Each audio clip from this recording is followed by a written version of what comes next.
Está começando mais um episódio do Entre Chaves, o seu podcast de desenvolvimento de software. E hoje vamos para mais um episódio da nossa série de inteligência artificial, nossa série do Evolve.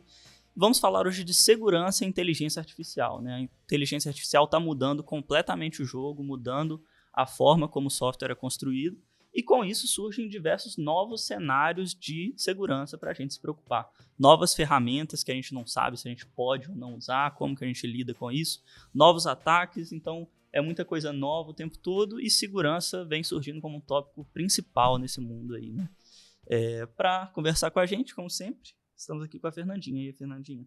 E aí, Champs? Pois é, tô animada. Acho que esse tema de segurança é uma preocupação que todas as empresas, né, estão tendo agora, né? Posso utilizar essa ferramenta? Não posso? Como que vai ser? Meus dados vão ser expostos ou não? Né? Estou suscetível a ataque? Enfim, acho que é um tema muito relevante. Bora lá. Isso aí, se tem alguém que pode sanar essas nossas dúvidas, né? É o nosso repetido Pedro Dantas. E aí, pessoal, cai de volta outra vez. Meu nome é Pedro Dantas, eu sou o Head de Segurança aqui na DTI Digital e é sempre um prazer estar aqui com vocês para poder falar um pouquinho sobre esse tema que eu amo tanto. E de fato, Champa, o mundo está mudando e mudando rápido. É isso aí. Então, acho que para introduzir o tema, né, eu acho que a gente pode começar, inclusive, com a pergunta na linha do que a gente já estava falando, né? Tem muitas novas ferramentas de IA, tem muitas opções para a gente usar. Tem ferramentas mais conhecidas, menos conhecidas, ferramentas da Microsoft, da Azure, do GitHub, e sempre existe a mesma preocupação. Eu posso usar essa ferramenta? Eu posso colocar meu código aqui? Qual é o risco que eu estou correndo, né? Isso eu acho que é o que preocupa a maioria das pessoas, é o que deixa muita gente com insegurança, com o pé atrás de adotar essas ferramentas. E eu acho que a pergunta que não quer calar aí nas empresas. E como é que você vê essa situação aí, Dantas? Excelente pergunta, Champa. Essas ferramentas generativas de IA, elas estão na moda, todo dia surge uma nova. E para a gente poder falar sobre a segurança da sua empresa, para utilizar ela, tem duas vertentes principais que eu gostaria de trazer. A primeira é a vertente técnica, saber se os dados que você coloca lá eles vão ser vazados, se a empresa tem bons padrões de segurança para poder defender o banco de dados dela e as conversas que elas estão armazenando ali. A segunda é uma vertente mais operacional, saber se os dados que você está colocando lá eles são realmente confidenciais, se eles não vão ser utilizados para treinar o algoritmo daquela empresa e, no pior dos casos, quem sabe até mesmo vazar para uma concorrente sua ou algo próximo disso. Então, vamos começar falando um pouquinho sobre a vertente técnica. Como eu costumo dizer, todo sistema é seguro até que se prove o contrário. Então, alguns vazamentos já aconteceram em empresas grandes, né? A gente sabe que existe muito interesse de várias pessoas e várias empresas, até mesmo governos, por detrás disso. Então, é muito comum a gente esperar que essas empresas grandes elas sejam atacadas por grandes grupos de cybercriminosos, né? A cyber warfare, né? Que está acontecendo em volta delas. Então, assim, são seguras? Sim, até que amanhã a gente leia uma notícia falando que a Azure, o GitHub ou a OpenAI ela foi invadida e teve um vazamento de milhares de dados. Mas até então, seguras. Por outro lado, a gente tem a vertente mais operacional. É seguro para minha empresa eu deixar os meus desenvolvedores aplicarem o nosso código ali dentro para otimizar, validar ou para complementar o que eles estão fazendo, acelerar o desenvolvimento deles? Isso vai depender muito, e é até delicado falar sobre esse assunto. Depende demais da ferramenta que você está utilizando e principalmente do plano e modelo, né, de assinatura que você comprou para poder utilizar. Então eu já vou adiantar uma coisa. De todas essas inteligências artificiais generativas que possuem uma vertente grátis, eu recomendo fortemente que não utilize. Por outro lado, as vertentes de algumas empresas mais confiáveis, como o Copilot, até mesmo a OpenAI, com o ChatGPT, as opções de assinaturas premium, né, ou as assinaturas enterprises, né, que elas costumam vender para as empresas, eu recomendo que, pela primeira vez na sua vida, você leia os termos de uso. Eu sei, eu escrevo e ninguém costuma ler, mas dessa vez, por favor, dá uma passada de olho lá. Você vai achar muita coisa interessante. Então vamos pegar esse primeiro ponto que você falou, né, trazendo para a prática, que é as interfaces gratuitas e tudo mais, né, as ferramentas gratuitas. O próprio ChatGPT, né, o modelo lá, o 3.5, que está liberado gratuitamente, parece que agora eles estão com o 4 liberando com algumas para algumas requisições e tal, na plataforma gratuita deles. Ali parece, né, muita loucura colocar dados sensíveis, né? Ali realmente os seus dados vão estar em risco, provavelmente eles vão estar utilizando aquele dado para treinar os modelos deles, né? Então ali não é um lugar para colocar dado sensível, né? Não só por utilizar para treinar os dados, os modelos deles, mas existe muito mais coisa por debaixo dos panos. Então vamos para um exemplo simples. Lá em 2021, abril de 2021, se não me falha a memória, quando esse boom de IAs generativas começou a surgir, todas as empresas de tecnologia do mundo começaram a correr atrás disso. Afinal, nós somos a primeira linha, né, a fronte da batalha nesse assunto. E uma das grandes empresas, talvez uma das maiores do mundo que não ficou por detrás disso, foi a Samsung. E alguns meses depois, a Samsung acabou pagando preço por isso, porque os funcionários dela deliberadamente começaram a usar o ChatGPT. Agora, não tenho certeza se foi o ChatGPT, mas acredito que sim. Começaram a utilizar o ChatGPT para poder otimizar o código. E no ChatGPT eles colocaram dados dos códigos, dados de segredos industriais da Samsung, então eram funcionários internos. E esses dados eles foram recuperados por outros usuários externos à empresa. Então, quando fazia-se perguntas específicas sobre a Samsung, alguns membros começaram a perceber que a IA ela entendia bem demais sobre o que eles estavam falando. E dessa forma eles conseguiram pegar segredos industriais, como chaves de acesso, né, credenciais, pedaços de código bem otimizados para features específicas difíceis de serem copiadas. E claro que isso começou a se espalhar como um vírus. Não foi só com a Samsung que isso aconteceu. Com diversas outras empresas que também tinham seus funcionários colocando dados lá dentro, esses segredos foram vazados. A Coca-Cola passou por um ataque gigantesco no mundo inteiro por causa disso, porque o seu modelo de rede, a topologia que eles utilizavam, ela foi completamente revelada por uma dessas inteligências artificiais. Então, o risco é muito maior do que a gente pensa. Não é simplesmente treinar a inteligência artificial, é expor diretamente para quem utiliza os dados que você colocou lá dentro. Legal, e aí é por isso também, né, que muitas empresas aí optam, né, estão optando por bloquear o acesso à plataforma do ChatGPT na sua rede, né, nos seus computadores, na sua rede, Isso. justamente para evitar, né, porque assim, é muito difícil, né, a gente delegar para o usuário o bom senso do dado sensível, né? É muito difícil de falar assim, você pode usar, mas usa só para o seu dado lá pessoal, ou usa só para mandar aquele e-mail que você sabe que não tem nada, ou usa, sabe, só pra, assim, né? É muito difícil delegar para o usuário esse bom senso, né? Ah, quem me dera, viu, Fernandinha? Se tivesse como enviar bom senso por e-mail, a gente já tinha resolvido esse problema. Mas sim, é exatamente isso que você falou. Espalhar essa cultura de saber o que se pode e o que não se pode colocar lá no ChatGPT, por exemplo, é muito difícil. Mas também tem o outro lado, saber o que se pode e o que não se pode pegar do ChatGPT e colocar no seu código. Agora falando um pouquinho da parte mais técnica, existe sim como você hackear uma IA. Entenda que o ChatGPT 4 ele foi treinado com 1 milhão de vezes mais dados do que o ChatGPT 3. Isso significa que existem milhares de informações completamente úteis, novas, recentes que estão lá dentro. Mas também existem informações perigosas que foram colocadas lá dentro. E uma das maneiras de você hackear uma inteligência artificial é atacando o machine learning, né? O core, o coração das IA generativas modernas.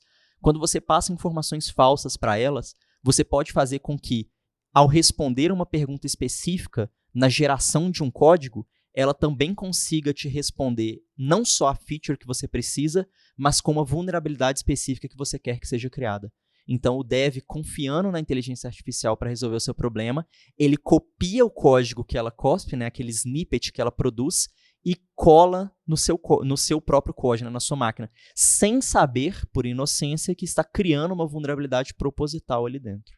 Mas esse caso aconteceu? Esse caso aconteceram várias e várias vezes. Mesmo? É legal isso.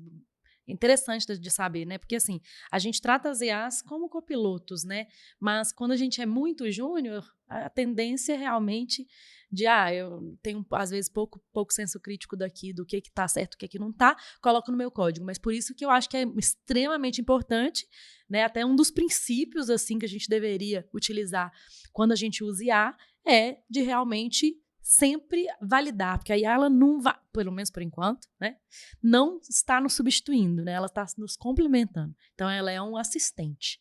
Tudo vai muito do contexto, né, que a gente está falando para ela. Um exemplo que eu gosto de dar para poder exemplificar essa situação é, se você tiver problema de CORS no seu código, Cross-Origin Resource Sharing, e tiver não conseguindo conectar ali o seu back com o front, por exemplo, a primeira resposta que você vai ter no Google jogando o seu erro é um Stack Overflow falando, coloca o cabeçalho de CORS com um asterisco, para liberar tudo, né? O asterisco é o coringa ali, então permite tudo.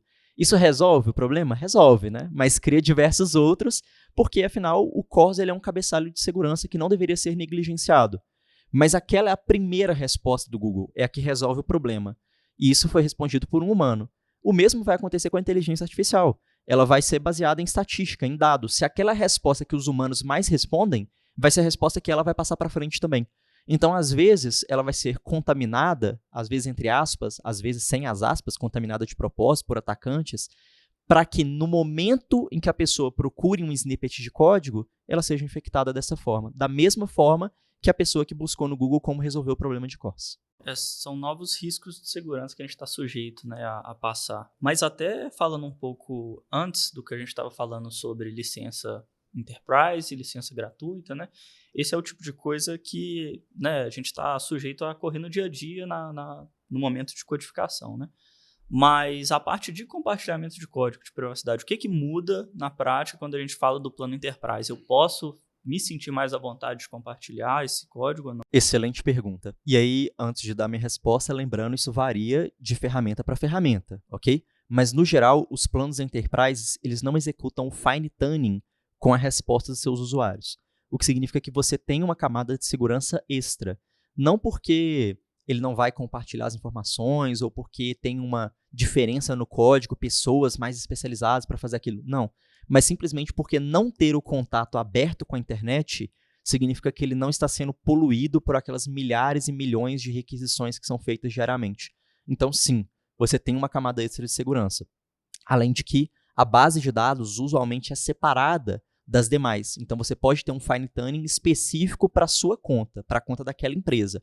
O que significa que, no pior dos casos, mesmo que alguém coloque um dado extremamente sensível ali dentro e outra pessoa consiga recuperar, vai ser uma pessoa da própria empresa. Claro, ainda existem seus problemas, mas diante das limitações, é muito menor do que qualquer pessoa de fora da empresa recuperar aquele dado. E aí a gente volta no que você falou dos termos de uso, né? E da importância que até então a gente lia muito pouco, mas acho que as empresas, no geral, elas estão tão levando esse assunto tão a sério que realmente, assim, elas estão mesmo lendo, entendendo um pouco mais sobre posso utilizar isso aqui ou não posso utilizar isso aqui, né? Mas eu queria até levantar esse ponto dos termos de uso também, porque a gente já discutiu aqui anteriormente sobre privacidade de dados e tudo mais, e como que a lei é muito mais lenta para se atualizar. Sim. Em relação a essas coisas. E o termo de uso, já conversei com tantas várias vezes, de como que ele é um problema, né? Hoje em dia, meio que por várias vezes está tudo bem, não acontece nada se uma empresa tiver um termo de uso que não está suficientemente adequado, digamos assim, para informar tudo que precisa ser informado e da maneira que precisa ser informado ao usuário. Então, minhas experiências lendo vários termos de uso é de ler um monte de informação e ainda ficar obscuro para mim, ele está escondendo, né, ainda para mim o que ele está fazendo. Com essas IAs, hoje em dia, a gente consegue ter essa clareza ou a gente ainda está no risco? Só né, complementando, que é uma experiência que nós dois, né, eu e o Dantas passamos recentemente, lendo um termo de uso, justamente foi, a gente leu tudo e aí? E essa parte aqui? E agora, né? Não, acho que isso aqui ainda tá nebuloso. Então, assim, né, justamente a gente passou por isso agora, né, Dantas? E olha que a gente ainda tinha suporte da ferramenta para poder sanar essas dúvidas, né? Imagina que não tem. E respondendo a sua pergunta, Champa, eu vou voltar para a minha clássica resposta, depende. No geral, você tem toda a razão, tá? Os termos de uso, ainda assim, eles são muito abrangentes. Acho que essa é a palavra certa. É difícil você ter uma conclusão concreta lendo aquilo dali. Você tem um parâmetro específico, bem definido e claro sobre o que está acontecendo com seus dados, sobre a fiscalização, o modelo ou o protótipo que está sendo utilizado por detrás daqueles panos. Então, poucos são os termos de usos que eles informam alguma coisa um pouco mais palpável. Por exemplo, o do GitHub Copilot, ele explica como é feita a criptografia do envio, como que é feita do lado de lá o processamento e quando é feita a exclusão desses dados e como que eles são utilizados. E, se não me engano, em mais nenhum outro eu vi algo tão específico assim quanto do Copilot. E olha que eu li bons termos de uso nessa jornada, tá? Eu vi esse do Copilot recentemente, achei bem legal mesmo a forma que eles explicam, assim, bem... não vou falar assim, né, que, enfim, extremamente claro, mas eu achei que tava numa... Dentre todos que nós vimos, todos, talvez o mais claro deles, talvez o mais né? claro. O que também leva, se você for pensar, né, a muitas empresas, que inclusive são empresas de produto, que se preocupam muito com segurança, tem muitas empresas que já estão utilizando o Copilot. O que nos leva a crer que realmente é uma ferramenta que, dentre as, né, é uma das mais mesmo seguras. Mas né? só, assim, em cima dessa questão especificamente, eles colocarem mais explicitamente como que eles fazem esse tipo de coisa, não é por si só uma vulnerabilidade a mais, digamos assim, ou uma informação a mais para algum tipo de atacante? De certa forma, sim. Tá? Você não está errado em pensar dessa forma sistemática, não. Inclusive, temos vagas para segurança, tá? Se você quiser conversar depois do podcast. Mas brincadeiras à parte, você tem toda a razão. Mas, ao mesmo tempo, eles estão revelando uma certa informação que deveria ser pública de toda forma. É como se eu te dissesse o seguinte, olha, você está comunicando com o meu site por HTTPS, e é assim que o HTTPS funciona. A gente sabe como ele funciona, tem o RFC dele publicado na internet. Você pode ir lá e ver como que é feita a criptografia, como que a camada do SSL opera sobre ele. E, claro, se você quiser atacar alguma coisa de HTTPS, você tem que saber disso. Então, se você quiser atacar alguma coisa da comunicação do GitHub Copilot, você tem que saber disso. Mas é muito improvável. Por um cálculo matemático, a criptografia ela é muito forte, ela é muito bem protegida. Entendi. Então, assim, só para a gente colocar na balança também e não ficar aquela coisa meio... Aquele desespero, né, de não podemos usar nada, né?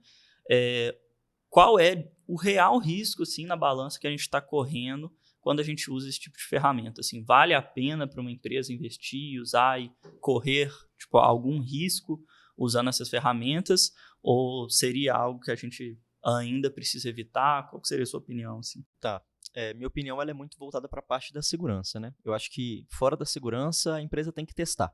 Testa, vê se os seus funcionários se adaptam, se faz sentido para eles, né? E por aí vai. Mas agora falando sobre a parte da segurança em si, tomem bastante cuidado.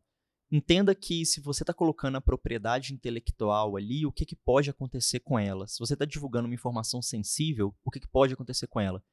Pense bem antes de utilizar se você tem condição de treinar os seus funcionários e de aplicar uma cultura em cima deles para evitar que eles compartilhem dados desnecessários para a inteligência artificial. É claro que daqui para frente, a porcentagem de desenvolvedores que utilizam IA vai ser cada dia maior. E mais cedo ou mais tarde, você vai ter que se adaptar para esse mundo. Mas se adapte sem pressa, com cuidado, no seu ritmo, leia os termos de uso e entendam as coisas que podem estar em risco. A exposição dos seus dados sensíveis, alguma vulnerabilidade criada pela própria inteligência artificial dentro do seu código. Tenha suas etapas bem definidas para que você evite esse tipo de problema. Utilizando com cuidado, com clareza, assumindo todos os riscos e criando etapas para poder mitigá-los, eu particularmente não vejo problema. Inclusive, só até a favor. Eu acho que várias, como eu falei, né, existem ferramentas hoje que são mais consolidadas, né, por exemplo, o próprio GitHub Copilot, que eu acredito, né, que tenha, né, acho que é bastante importante que quando a gente usa, todo mundo que esteja envolvido saiba, né, que está sendo utilizado, justamente porque existem pequenos riscos aí, como você falou, né? Existem, né, alguns riscos tanto técnicos quanto operacionais. Então, acho que é importante a gente estar ciente, mas, ao mesmo tempo, é uma ferramenta bastante consolidada e que muitas empresas já utilizam. Então, também deixar de utilizar parece ficar um pouco para trás, né? Assim como, por exemplo, utilizar as APIs, por exemplo, da OpenAI, através da Azure, por exemplo, que já é uma camada extra de segurança, que você já coloca a Microsoft em jogo, né? E ela também está ali, né, no meio termo, né? Assim como utilizar APIs do Google utilizando a GCP. Então, assim, acho que a gente como, né, sociedade, vamos falar assim, a gente como tecnologia, estamos criando várias camadas, né, para que essas ferramentas se tornem cada vez mais seguras, justamente porque parece que não utilizar não é o caminho também. Sem chance. Fernandinha, tem gente que utiliza PHP até hoje. Você vai deixar de utilizar a ferramenta de IA? No panorama geral, esses riscos são muito menores do que riscos que sua empresa provavelmente já tem hoje Sim. e que às vezes você nem sabe. Não, com certeza. Não é como se estivesse surgindo esses riscos hoje, e hoje o nosso código está perfeito, completamente seguro, intacto, muito pelo contrário, né? Isso aí. A IA pode vir, inclusive, para nos ajudar a solucionar falhas de segurança, identificar e muitas outras coisas. Esses riscos mais, né, de infraestrutura, de rede, e talvez ali da confiabilidade das empresas, é um risco realmente diferente e que, dadas as circunstâncias, vale a pena correr, né? Tem um outro, né? Você falou, Dantas, vários dos riscos, aí você mencionou alguns riscos, né? Da própria empresa ser hackeada, de utilizar os dados para treinar os modelos, de expor os dados, né, que a gente colocou lá para outras pessoas. Mas existem alguns outros 2 riscos que eu queria falar aqui, que eu acho que são importantes, que é o risco da propriedade intelectual e do copyright, né? Que eu acho que também são riscos que as empresas precisam ficar de olho quando elas estão colocando os dados dela numa inteligência artificial generativa, né? Então, o risco da propriedade intelectual, basicamente, se a aplicação, a ferramenta que eu estou usando, se aquilo que ela está produzindo para mim, eu tenho realmente direito sobre aquilo, né? Se aquela propriedade intelectual está transferida para mim, eu como usuário. E o risco de copyright é que muitos desses modelos foram treinados com dados que não são licenciados, não foram licenciados. Então, corre o risco, né, dessa IA ter sido treinada com um dado que não foi licenciado, eu utilizei aquele dado e, de repente, alguém vai entrar num processo contra mim falando assim, você copiou aí, né, o meu dado que eu tenho a licença dele. Então, são 2 outros riscos que as empresas também têm que ficar atentas. O que você acha? Eu concordo. Isso aí ficou muito evidente na área de artes, né? Das EAs generativas de imagens, principalmente. Quando, notoriamente, o prompt delas, né, era uma cópia um pouco modificada de algumas imagens famosas, pinturas, ou artistas digitais que já eram bem renomados dentro da comunidade. E ficou muito claro que essas IAs tinham sido treinadas sem autorização daqueles artistas. E essa história ela começou a ficar mais cabeluda no meio desse assunto, né, das artes. É claro que para poder tomar um copyright no seu código, tem que ser uma função, né, uma feature tão específica para ser identificável, né, por outro projeto. É muito mais difícil do que uma arte, né, que é visual, assim, você consegue notar as semelhanças de cara. Mas isso não significa que o risco não existe, né? Dentro de uma investigação por um código aberto, caso você tenha que passar por uma auditoria ou alguma coisa desse sentido, esse risco pode ficar evidente. Eu não conheço nenhum caso que foi feito até hoje na legislação brasileira sob copyright a respeito desses assuntos, né? Sobre a cópia de código por meio de IAs generativas. Mas eu também não duvido que vai demorar para acontecer. Então, assim, o que você falou é essencial, Fernandinha. Se você quiser estar bem protegido em relação à propriedade intelectual e ao copyright daquilo que você está fazendo, ter uma interface própria para sua empresa é o primeiro passo mínimo necessário para você evitar pegar o fine tuning gerado por outra empresa, né? Gerado por outra pessoa que inseriu propriedade intelectual ali dentro e replicar ela dentro do seu código. Mas isso não significa que você está 100% protegido. Eu volto falando naquelas coisas das ferramentas mais consolidadas, né? Assim, claro que tem muita... Outro dia alguém brincou isso comigo, né? Ferramenta de IA hoje tá igual o framework de front-end no passado, né? Todo dia surge uma aí que a gente fica querendo experimentar. Mas, claro, né? Eu sou totalmente a favor da experimentação, igual você falou, com muito cuidado, né? E eu sou bem a favor também da utilização dessas ferramentas consolidadas, igual eu falei, né? O GitHub Copilot, utilizar as APIs por dentro das nuvens, né? Das Big Techs, aí eu acho que já cria uma barreira um pouco maior, né? Aqui, por exemplo, na DTI, a gente tem a gente tem acesso, por sermos parte do grupo da WPP, de uma ferramenta que a gente consegue acesso a esses modelos de forma segura também. Então, acredito que é uma outra forma também, né, da gente lidar e acessar esses modelos e realmente conseguir colocar as nossas informações dentro dele, né, sejam sensíveis ou não, sempre, né, compartilhando com os clientes dos riscos que existem. Mas, enfim, só reiterando, né, a gente fica indo e voltando, né, tipo assim, gente, peraí, tenham cuidado, mas peraí, também Porque realmente também a gente está vivendo um negócio que a gente nunca viveu antes, né? E você falou muito nesse comentário agora sobre a questão do copyright mesmo, do que a gente está produzindo para essas ferramentas, né? Mas no caminho contrário, que você comentou também, né, de qual é a propriedade intelectual dos dados que são usados para treinar essas ferramentas, né? Aí realmente tem, de novo, aquele problema que a gente falou da legislação ser mais lenta de acompanhar esse tipo de coisa. Então, realmente tem um problema ético aí, né, e talvez legislativo de entender e julgar, de fato, se eles poderiam ou não estar fazendo esse tipo de coisa, poderiam ou não usar desses dados que estão expostos na internet como, né, insumo ou não, né? Mas é algo que é muito mais lento, né, para acompanhar. Então, já aconteceu, já é quase que tarde demais, né? Exatamente. E aí eu acho que só para fechar esse tema das ferramentas, aqui na DTI a gente tem feito uma coisa dessas, assim, eu acho que é super útil para outras empresas também, que é fazer alguma análise dessas ferramentas como se fosse um radar mesmo, né? A gente conseguir, como se fosse um farol, né? A gente realmente avaliar e ter muita certeza e ter muita, assim, né, pelo menos ter uma convicção bem grande de que a gente está seguro utilizando certas ferramentas, né? Então, aqui na DTI a gente tem feito isso, a gente está criando essa cultura de avaliar essas ferramentas, criar radares, para que as pessoas também se sintam mais confiantes ao utilizar certas ferramentas, né? Sempre, como eu falei, dando transparência para os clientes de que elas estão sendo utilizadas, né? Bom, a gente deu um overview bem legal aqui sobre o uso de ferramentas, né? Como a gente tomar mais cuidado em relação a isso.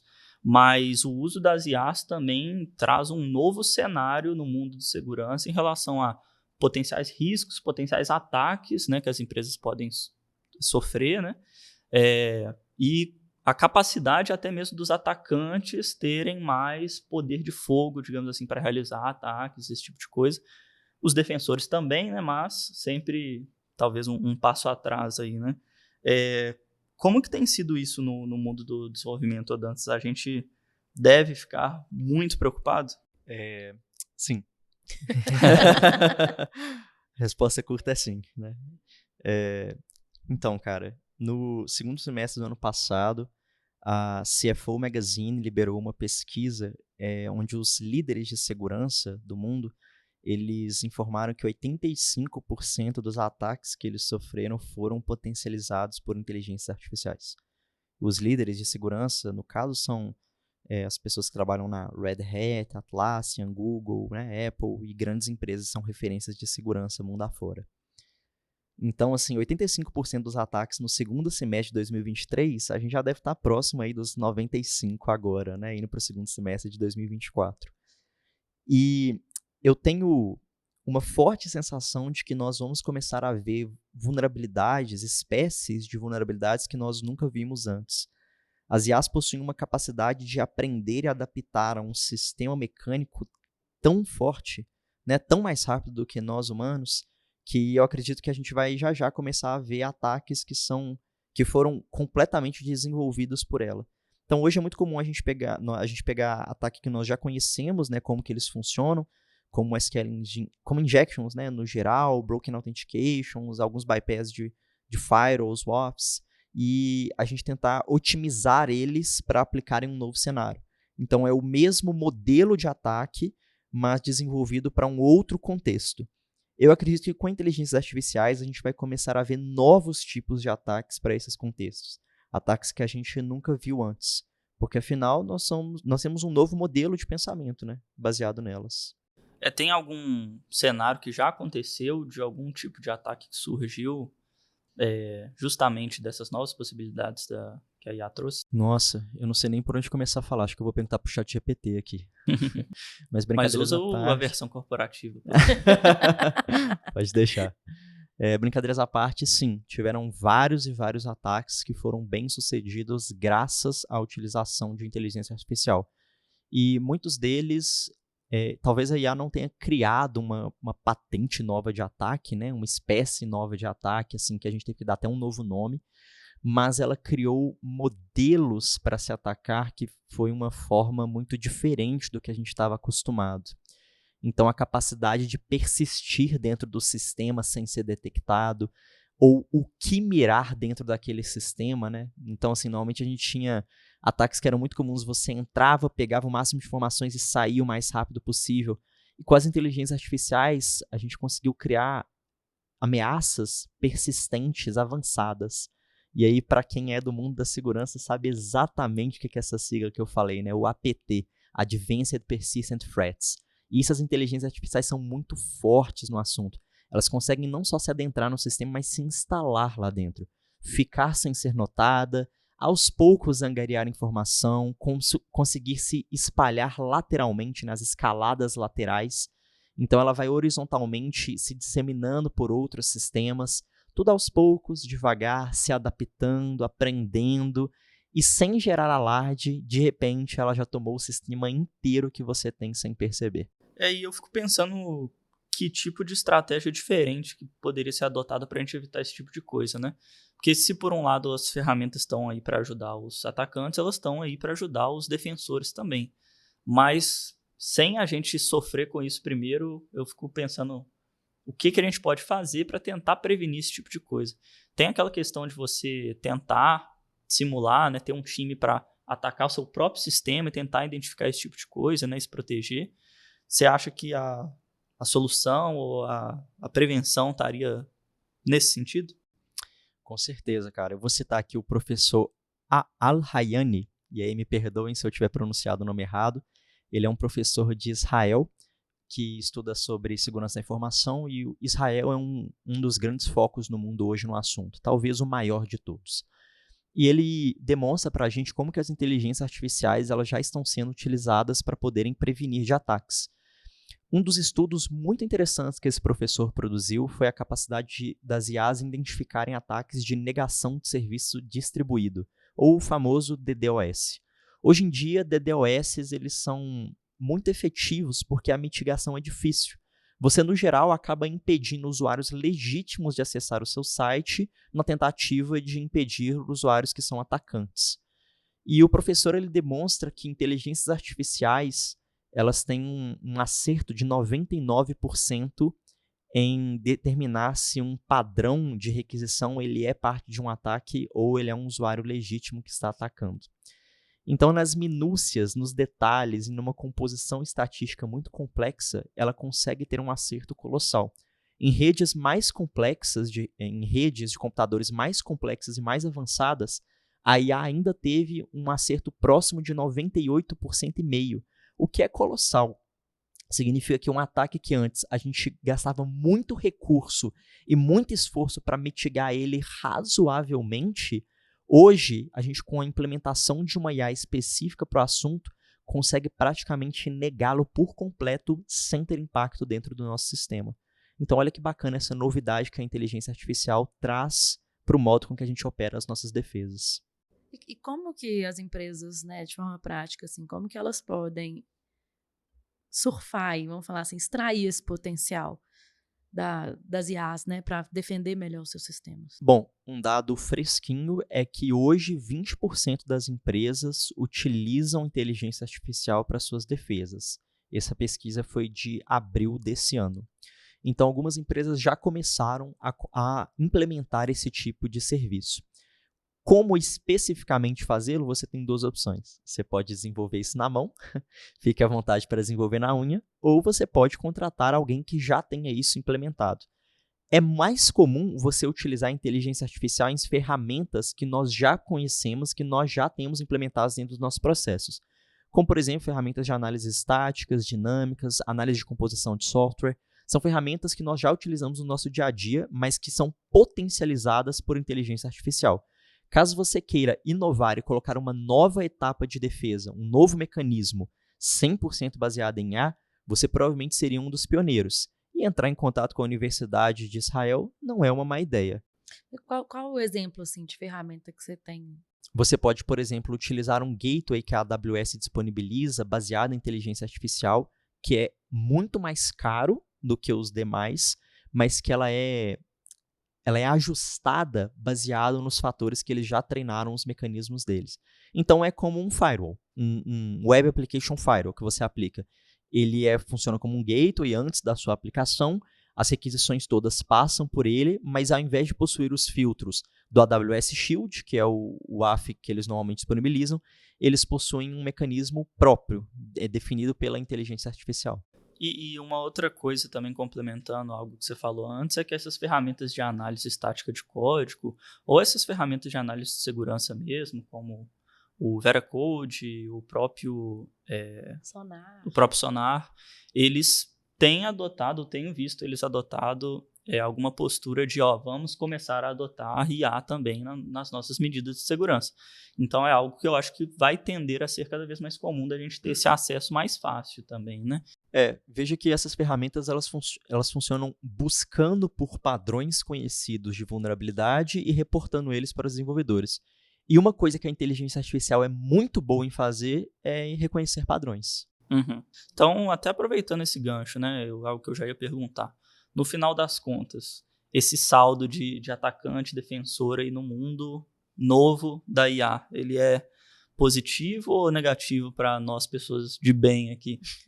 Acho que essa eterna corrida aí de gatos e ratos, né, ela vai continuar para sempre, só que agora a gente entra numa nova etapa. Eu acho que em pouco tempo ela vai ser extremamente positiva, já que as ferramentas para defesas baseadas em inteligência artificial vão ser muito mais numerosas do que as ferramentas para ataques. Afinal, desenvolver uma ferramenta dessa não é nada barato e nada fácil. Você precisa de boas cabeças pensantes ali atrás e de muitos recursos destinados a essa produção. O que faz sentido quando a gente fala sobre ferramentas de defesa, afinal pode ser um bom modelo de negócio para poder vender isso para várias empresas interessadas. Em compensação, o outro lado, desenvolver uma ferramenta de ataque, você precisa ser patrocinado para isso, seja por uma grande empresa interessada no seu concorrente ou por unidades governamentais, que é o mais comum e é o que acontece hoje em dia. Então, no geral, eu acho que o balanço vai ser positivo. É legal esse ponto de vista, né? Porque essa questão de volume de informação é justamente o que a gente trata quando a gente fala de treinamento de IA, do que ela vai sugerir e tudo mais. E se hoje em dia a gente tem muito mais softwares e estratégias expostas aí de defesa e ela é treinada por isso, né? Talvez é algo que continue acontecendo, né? Então... a única injustiça desse mundo todo é que quando você está defendendo, você não pode se dar o luxo de errar nenhuma vez. Uhum. E quando você está atacando, você só precisa acertar uma vez, né? É o suficiente. É uma vida injusta, tá? São ossos do ofício. 99-1 para defesa, vitória dos atacantes. Exatamente. Eu não sei se chama assim, se é jailbreak que chama nas IAs, mas é porque a gente viu lá no início alguns prompts maldosos, né, para convencer a IA de fazer algo que ela não era suposta para fazer, né? Então, teve muito trabalho de engenharia de prompt já, de hacking, prompt hacking, né, que o pessoal fez para tentar convencer essas IAs a fazer algo que, teoricamente, era seguro, né, que não aconteceria. Então, eu acho que esse é um novo tipo de cenário de ataque que pode acabar acontecendo. Queria saber como que isso tem se desenrolado hoje em dia, assim, entendeu? Então, assim, se o Sam Altman estiver me ouvindo aí, ó, o CEO da OpenAI, por favor, libera minhas perguntas aí pro ChatGPT, cara, eu juro que é para trabalho. Mas brincadeiras à parte, de fato, as inteligências artificiais, elas possuem, ou pelo menos as públicas, né, mais famosas, elas possuem uma camada de defesa de linguagem natural para evitar responder esse tipo de questão, né? Então, é muito comum a gente ver algumas até brincadeiras aí, né? Falando assim, nossa, minha avó vai ficar muito triste se você não me passar a receita de um napalm, né? E aí ele vai lá e passa. E, de fato, existe esse tipo de defesa para a linguagem natural, evitar de você passar esse tipo de informação, mas também existem os famosos engenheiros de prompts aí, né? Que estão sempre de plantão para poder produzir esse tipo de jailbreak. E é muito comum, tá, isso acontecer. O próprio Sam Altman, né, citando ele aí novamente, ele já falou que para as próximas versões ele vai contratar pessoas especialistas para ficar especificamente treinando a IA para não responder esse tipo de pergunta. O que é um pouco contraditório em certos assuntos, né? Assim, é difícil, é claro que assim, a receita de napalm eu tenho certeza que não vai deixar sua avó triste. Mas, para alguns assuntos, é um pouco difícil lidar com a IA, né? Às vezes, realmente é uma coisa legítima e honesta que você está perguntando e ela acaba bloqueando ali por um padrão de ética dela ou alguma coisa nesse sentido. Eu não vou entrar nesse assunto aí sobre ética e moral, não vou deixar isso para os gregos, Mas sobre o treinamento desses prompts, vai ser a mesma pesquisa, vai ser a mesma corrida de gatos e ratos, né? Então, de um lado, eles vão tentar a todo custo bloquear esse tipo de obtenção de informação, e do outro, a galera vai continuar tentando fazer os prompts para os jailbreaks. O que eu me pergunto se não seria mais fácil simplesmente filtrar o conteúdo que a IA é treinada, né? Afinal, por que sua IA sabe a receita para o Napalm, né? Não era mais fácil não ter ensinado isso a ela? Difícil, complexo, polêmico. Beleza, com isso a gente fecha, né, nossa discussão sobre esse novo universo, né, da segurança no mundo da inteligência artificial. Eu acho que tem muitos cenários aqui que a gente explorou, que são novos, né, que são novidade e que vão acontecer e mudar cada vez mais ao longo dos próximos anos, aí, muito rápido. Então é importante a gente estar atento a esse tipo de coisa. Muito obrigado ao Dantas, nosso convidado. Muito obrigado, Fernandinha, minha companheira de bancada imaginária. E até a próxima. Valeu, pessoal. Foi um prazer. Bebam água e naveguem seguro. Até mais. Tchau, tchau.